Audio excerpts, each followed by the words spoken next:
Welcome you. Today we're going straight into a really core aspect of how we all learn. It's called self-regulated learning. Hmm. And we're not just, scratching the surface here. We're doing a deep dive using a really insightful overview that just came out. Yeah, that's right. It's from the Educational Psychology Review, published just this June. Anastasia F. Clydes and Bennett Schwartz. Exactly. And it's going to guide us through understanding this concept. And self-regulated learning, at its heart, it's really about how you personally take the reins of your own learning. Taking control. Yeah, like the strategies you use, how you monitor yourself, how you adjust when things get tricky. It's about being, well, active in your own learning journey. Right. And the sources you shared, they really zero in on one specific model, don't they? The metacognitive and affective model of self-regulated learning. That's the one. We'll probably just call it MASRL. It's a bit of a mouthful otherwise. MASRL. Okay. Sounds academic maybe, but we're going to break down exactly what makes it tick for you. Yeah, our mission here really is to unpack what makes MASRL distinct. We're focusing on its emphasis on these things called metacognitive experiences. What's that? Basically, your feelings and judgments about your own thinking process, and also how important your other feelings are, like motivation, emotions, how they all fit together. Okay.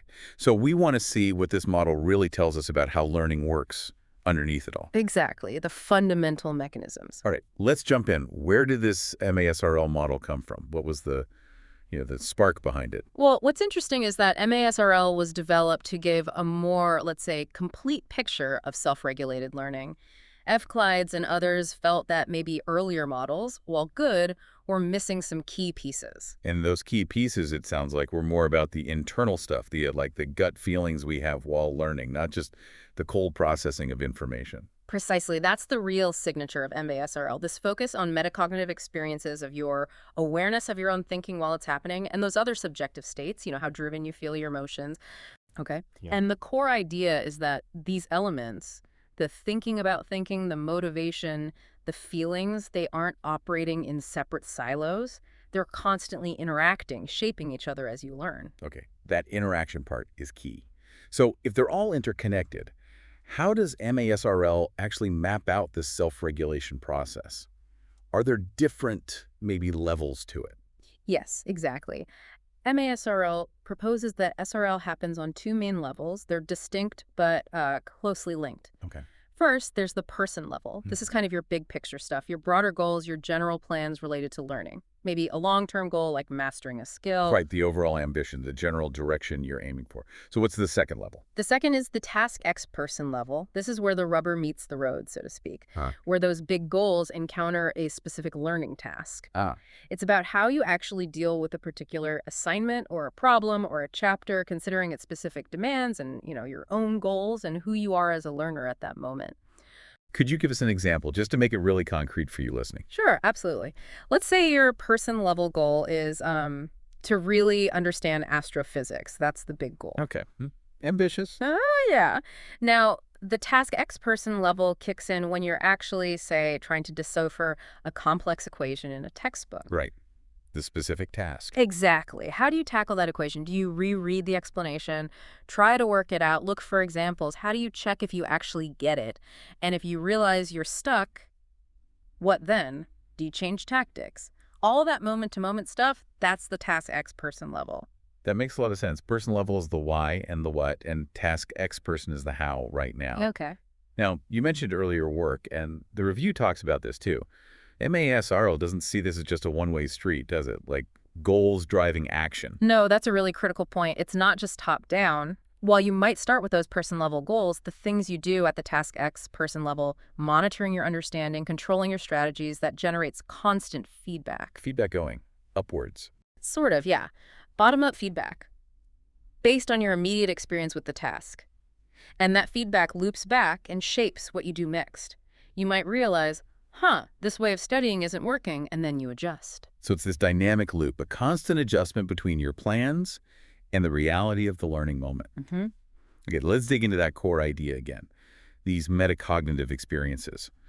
What exactly are they, and why does MASRL put them front and center? Okay, metacognitive experiences. Simply put, they're your subjective feelings, your judgments about your own thinking. Oh, yeah. Like that feeling of confidence when you think you've understood something, or conversely, that frustrating feeling of being completely stuck. Or maybe just a vague sense of familiarity with a topic. Those are all metacognitive experiences. That internal sense of how things are going cognitively. Exactly. Yeah. And often there's an emotional flavor to them. It's interesting, some research hints that maybe being a little bit overconfident at first can sometimes spur deeper learning later because you feel good initially, but then realize you need to dig more. Huh. Interesting paradox.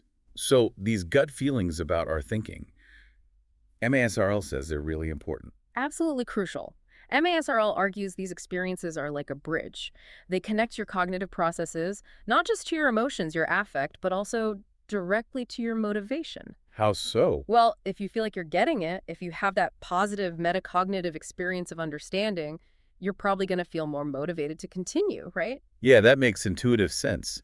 A feeling of progress fuels the desire to keep going. The article mentions F. Clyde's earlier work, saying these experiences are like subjective evaluations of progress. Exactly right. They're not just random mental noise. They give you valuable, even if personal, information about how well you think you're doing. And that self-assessment prompts action, maybe keep going, maybe try something else. Like an internal monitoring system, but based on feelings and judgments. Precisely, that flash of understanding you might get, even if you can't perfectly explain it yet. That positive feeling signals you're on the right path, maybe encouraging you to invest more effort there. Okay, let's pull on that thread about interaction. Metacognition, motivation, affect feelings. How does MASRL describe their interplay? It sounds like a constant dance. It really is. MASRL emphasizes that your motivation levels and your emotional state powerfully shape your metacognitive experiences. For instance, Well, think about tackling a subject you find really difficult, maybe something you feel anxious about. If you go in feeling anxious or maybe low in confidence, you might interpret every little struggle as proof that you can't do it. right? That leads to negative metacognitive experiences, feeling confused, feeling like you're failing. And that, in turn, can just crush your motivation even more. It becomes a negative spiral. That sounds like a really tough cycle to escape. Feeling bad makes you think you're learning badly, which makes you feel worse and less motivated. Exactly. But the flip side is also true. If you approach something feeling interested, maybe confident, you're more likely to have positive metacognitive experiences, feeling like you're making progress, understanding things. Which then boosts motivation. Precisely. It creates a positive feedback loop. You feel good about your learning, which makes you want to learn more, which leads to more success, and so on. And the review rightly points out, citing Ben Eliyahu, that learning to manage your emotions in academic settings, that's a key part of being a good self-regulated learner. So it's not just about logic and strategy. Emotional intelligence plays a huge role in learning effectively. Yeah. Okay, this all sounds very compelling as a model, but is there evidence backing MASRL up? Did the review touch on that? Yes, it did. The review article does discuss the research out there that supports the main ideas of MASRL. We don't need to get lost in the details of specific studies now, but the takeaway is that this isn't just, an armchair theory. It's built on empirical work in educational psychology. Okay, good to know. It has grounding in actual research. Yeah, So thinking practically then, yeah. what does understanding MASRL mean for education, for classrooms, for how teachers interact with students? This is where it gets really useful for educators, I think. Understanding this connection, metacognition, motivation, affect, helps teachers design learning activities and environments that actively encourage students to become more aware of their own thinking. How so? Well, they can explicitly teach strategies, but also create situations where students have to monitor themselves, where they learn to handle the frustration of not knowing immediately, and where they're encouraged to stay motivated through challenges. So it's about intentionally building those self-regulation skills. The outline mentioned work by Dermansaki and Kalia about the role of teachers and parents in fostering these skills in kids. Yes, it's a collaborative effort, and it goes beyond just direct teaching. Other research, like Dignath's study mentioned in the review, suggests that a teacher's own understanding and competence regarding SRL really matters for how effective things like teacher training are. You mean teachers need to get it themselves to teach it well? Pretty much. If teachers grasp these concepts and see their value, they're much better positioned to help their students develop these skills. You can't really teach what you don't fully appreciate yourself. That makes total sense. The outline also mentions specific observations in math classes, Dignath and Butner's work about how teachers promote SRL, sometimes directly, sometimes indirectly. Right. That research showed teachers doing things like explicitly teaching problem-solving strategies, but also using more subtle methods like how they structure tasks or give feedback to encourage students to take ownership of their learning. And creating the right classroom atmosphere seems crucial too. There was mention of perceived teacher autonomy support being linked to students' SRL skills, citing Schrudema and Van Steenkist. Absolutely. That's a big factor. When students feel their teachers trust them, respect their choices, encourage them to be independent learners, they're much more likely to develop strong self-regulation. Why is that? Well, that sense of autonomy tends to boost intrinsic motivation, wanting to learn for its own sake. And that internal drive is a powerful engine for taking charge of your own learning process. This has been really fascinating. It paints learning as this very human process, this mix of thinking, feeling, and drive. Now, like any good model, I imagine there are still unanswered questions. Did the review mention areas for future research on MASRL? Yes, it did. The authors definitely point out areas needing more exploration, which is normal, right? It shows the model is alive and evolving. True. There are still nuances to figure out about exactly how these metacognitive feelings and emotions interact in different situations with different kinds of learners, different subjects. So more research is needed. So the story of MASRL is still being written. That's actually kind of exciting. Okay, well, let's try and crystallize this for you listening. What are the absolute core takeaways from our deep dive into this metacognitive and affective model? I think the biggest thing is MASRL's focus on those metacognitive experiences, your internal feelings and judgments about your thinking, and crucially, how these are tangled up with your motivation and emotions. It's not just about cognitive tactics. Your subjective experience is a huge part of it. Right. It's the feelings about the thinking that matter so much here. Exactly. And remember, those two levels it operates on, the big picture person level goals and the in the moment task specific task X person level adjustments. And this whole model, really stemming from F. Clydes and Schwartz's work, it gives us a really powerful lens for understanding how you can learn more effectively.